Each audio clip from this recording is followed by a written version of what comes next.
ತರೀಕೆರೆ ಪಟ್ಟಣದ ಕುಂಬಾರ ಬೀದಿಯಲ್ಲಿರುವ ತೌಸಿಫ್ ಅಹಮದ್ ಸನ್ನಾಫ್ ನಜೀರ್ ಅಹಮದ್ ಎಂಬುವರಿಗೆ ಸೇರಿದ ಲಕ್ಷಾಂತರ ಬೆಲೆ ಬಾಳುವ ಪರವಾನಗಿ ಇಲ್ಲದೆ ಅಕ್ರಮವಾಗಿ ಕೀಟನಾಶಕಗಳನ್ನು ದಾಸ್ತಾನು ಮಾಡಿ ಮಾರಾಟ ಮಾಡುತ್ತಿದ್ದಾರೆ ಎಂಬ ಖಚಿತ ಮಾಹಿತಿ ಮೇರೆಗೆ ಜಂಟಿ ಕೃಷಿ ನಿರ್ದೇಶಕರಾದ ಸುಜಾತ ಹೆಚ್ಎಲ್ ಇವರ ನೇತೃತ್ವದ ತಂಡ ದಾಳಿ ಮಾಡಿ ಶೋಧ ಕಾರ್ಯ ನಡೆಸಲಾಯಿತು.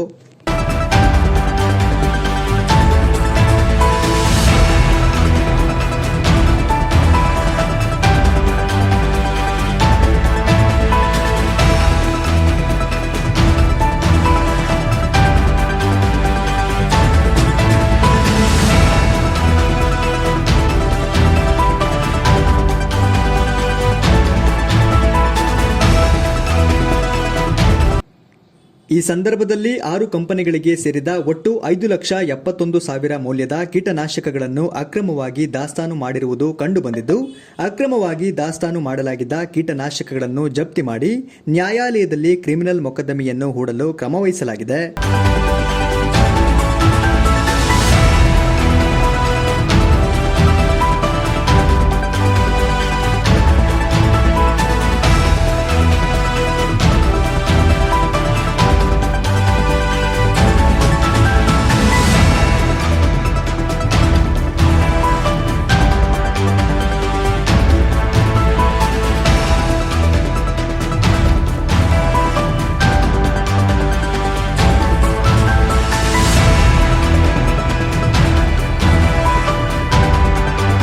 ದಾಳಿಯಲ್ಲಿ ಸಹಾಯಕ ಕೃಷಿ ನಿರ್ದೇಶಕರುಗಳಾದ ತಿಮ್ಮನಗೌಡ ಎಸ್ ಪಾಟೀಲ್, ಎಸ್ ವೆಂಕಟೇಶ್ ಚೌಹಾಣ್, ಕೃಷಿ ಅಧಿಕಾರಿ ಶ್ರೀನಿವಾಸ್ ಹಾಗೂ ಇತರೆ ಅಧಿಕಾರಿಗಳು ಮತ್ತು ಸಿಬ್ಬಂದಿಗಳು ಹಾಜರಿದ್ದರು.